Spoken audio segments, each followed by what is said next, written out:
Hi అండి. నమస్తే. Welcome back to my channel. ఈరోజు నేను మరో ఇంపార్టెంట్ వీడియోతో మీ ముందుకొచ్చాను.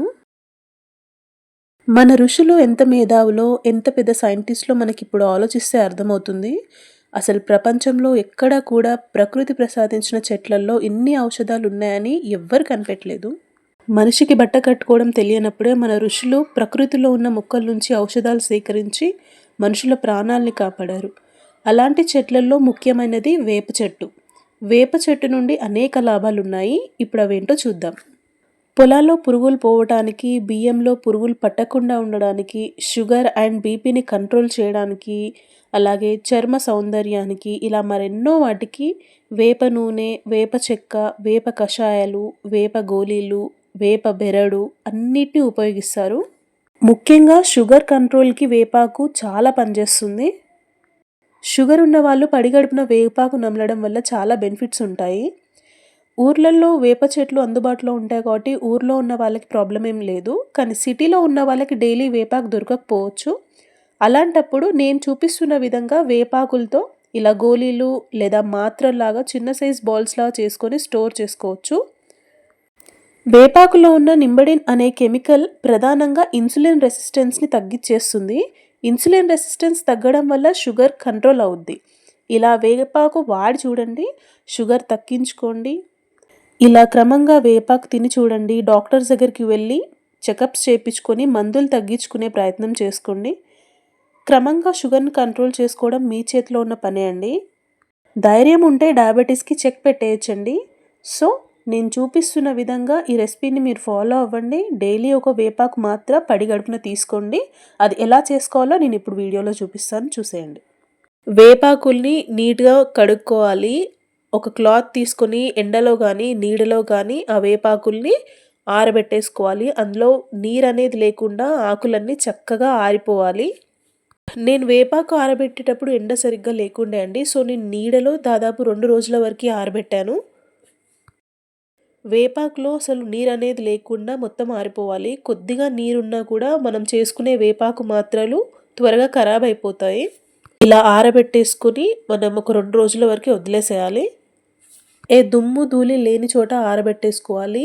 లేకపోతే ఇసుక అనేది ఆకులలో చేరి మనం మాత్రలు చేసుకునేటప్పుడు అందులో ఇసుక ఉండిపోతుంది.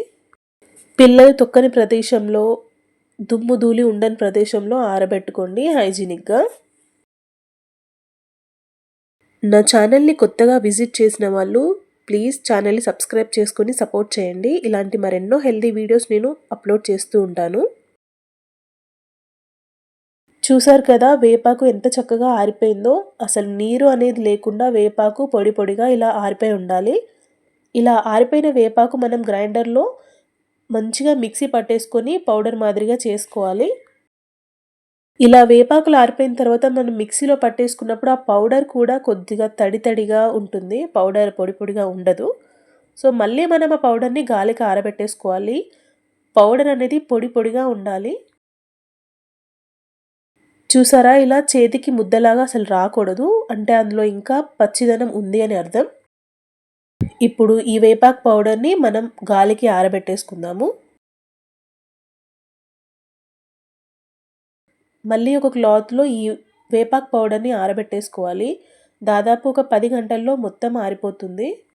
ఇలా ఆరిపోయిన పౌడర్‌లో మనం కొద్ది కొద్దిగా తేనె కలుపుకుంటూ చిన్న సైజ్ బాల్స్ లాగా మనం చేసేసుకోవాలి. తేనె అనేది కూడా మన ఆరోగ్యానికి చాలా మంచిది. సో, మనకి ఇలా 2 రకాలుగా హెల్ప్ అవుతుంది. ఒకటి తేనె, ఒకటి వేపాకు. నేను చూపిస్తున్న విధంగా తేనె కలుపుకుంటూ మనకి ఎంత సైజ్ బాల్స్ కావాలో అంత సైజ్‌గా మీరు చిన్న చిన్న ఉండలుగా చుట్టేసుకోవాలి. ఇవి ఒక బాక్స్‌లో స్టోర్ చేసుకుంటే మీకు ఎన్ని రోజులంటే అన్ని రోజులైనా ఉంటాయి. బెటర్ మీరు కొద్ది రోజుల వరకు చేసుకుంటే ఎప్పటికప్పుడు ఫ్రెష్‌గా తినేయొచ్చు. డైలీ మార్నింగ్ పడిగడుపున ఇలా వేపాకు మాత్రం ఒకటి తినేసేయండి. నెల రోజుల తర్వాత మీరు ఒకసారి షుగర్ చెక్ చేసుకోండి. మీకు ఖచ్చితంగా షుగర్ కంట్రోల్ అవుతుంది. ఇలా ఆల్రెడీ నేను ఒక పర్సన్‌లో చూసాను. షుగర్ చాలా కంట్రోల్ అయింది. వేపాకుతో ఇలా మీ ఇంట్లోనే ఇలా మెడిసిన్ ప్రిపేర్ చేసుకొని వేసుకోండి. మీరు హాస్పిటల్‌లో వాడుతున్న మెడిసిన్ క్రమక్రమంగా తగ్గిపోతది.